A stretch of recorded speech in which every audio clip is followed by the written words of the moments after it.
ఏ కుటుంబంలో అయితే పునాది ముందు గట్టిగా కట్టబడుతుందో, పునాది దేవుడి మీద ఆనుకుంటుందో, పురుషుడు మొదటగా లోకానికి అప్పగించుకోలేదు. నోవాహు వంటి వారిని చూడండి ఒకసారి.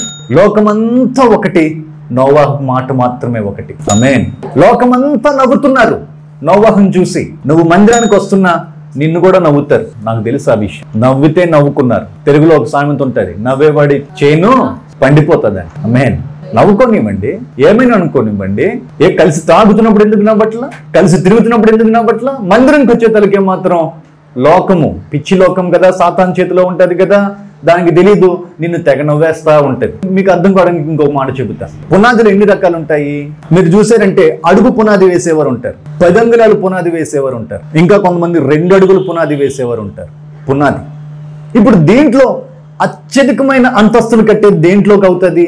2 అడుగులు పునాది. 3 అడుగులు వేస్తే అసలు పునాదే ఒక 6 అడుగులు ఉంటే 30, 40 అంతస్తులు కూడా కట్టేయచ్చు. పునాది ఎంత గట్టిగా ఉంటుందో, అనగా ఏ పురుషుడు మొదట దేవుని మీద ఆసక్తి, శ్రద్ధ, భక్తి, జాగ్రత్త, పరిశుద్ధత, పవిత్రత, ప్రార్థన కలిగి ఉంటాడో ఆ కుటుంబాన్ని దేవుడు అన్ని విషయాలలో దీవిస్తాడు. స్తోత్రం. ఉపవాస ప్రార్థనలకి రావు ఈ పునాదులు, ప్రార్థనకి సక్రమంగా ఉండవు ఈ పునాది లేకపోతే పాపం ఆ గోడలు, ఆ స్లాబులు దేనికి పనికి వస్తున్నాయండి? ఆలోచించండి. అన్ని విషయాల్లో ఆశీర్వాదం కావాలి, అన్ని విషయాల్లో. ఇంకా కొంతమందికి జ్ఞానం ఉండదు. అన్నం తింటుంటే ఏవో వచ్చే చిన్న చిన్న దాంతో తృప్తి పడిపోయి, అమ్మయ్య చాలే అయిపోతుందిలే. పాపం పిల్లలకి అన్నం ఉంటుందో లేదో తెలియదు, పిల్లలకి సరైన గుడ్డలు ఉన్నాయో లేదో తెలియదు, ఇంటి పరిస్థితులు ఎలా ఉన్నాయో తెలియదు, ఇది తినేసి మాత్రం పడుకుంటాడు అంతే. అతను ఏమనొచ్చు అంటే అజ్ఞాని అని పిలవచ్చు. సో జ్ఞానవంతుడు గురించి బైబిల్లో చాలా విషయాలు రాయబడ్డాయి. జ్ఞానవంతుడి గురించి, జ్ఞానవంతురాల గురించి, జ్ఞానవంతమైన కుటుంబం గురించి, దేవుని భయభక్తులు కలిగిన కుటుంబాల గురించి మంచి ఆశీర్వాదాలు దాచి ఉంచారు దేవుడు. అన్నిట్లో దీవించబడాలని దేవుని చిత్తం అయితే, ఆఖరి మాట చూసుకుంటే 28వ అధ్యాయంలో మనం ఇందాక చదువుకున్న ఆఖరి మాట 14, నిన్ను పైవాడుగా ఉంచుతానంటున్నారు దేవుడు. నిన్ను తోకగా ఉంచే పరిస్థితి కాదు. క్రైస్తవ కుటుంబాలు సమాజంలో ఆయనకి సాక్షులుగా, ఆయన యొక్క ప్రొడక్ట్గా, ఆయన యొక్క ఎంటిటీగా దేవుడు నిన్ను చూపించాలని ఆశ కలిగి ఉంటుంటే జాగ్రత్త పడు.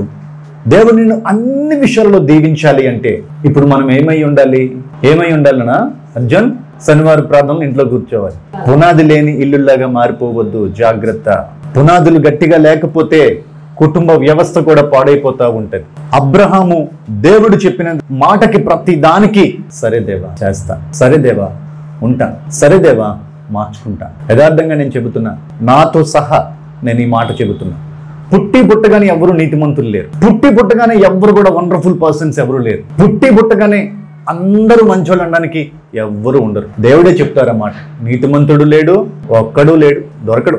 కానీ వాక్యం ప్రకారము మార్చుకోవడానికి ఇష్టపడే ప్రతి వ్యక్తి నీతిమంతుడు అవుతాడు. వాక్యము నమ్మినవాడు, వాక్యం నమ్మి వాక్య ప్రకారం జీవితాన్ని అప్పగించుకునేవాడు నీతిమంతుడు అవుతాడు. దేవునికి స్తోత్రం. వాక్య ప్రకారం జీవించేవాడు, ఏదో వాక్యం విని వెళ్ళిపోయేవాడు కాదు. దేవుడు మన అందరి కుటుంబాన్ని అన్ని విషయాల్లో దీవించాలి అంటే మొదట పురుషుడు ప్రార్థన కలిగిన వ్యక్తిగా ఉండాలి. తరువాత భార్య కూడా ఏకీభవించి ఆ పునాదికే అంటుకట్టుబడి గోడలాగా కట్టబడాలి.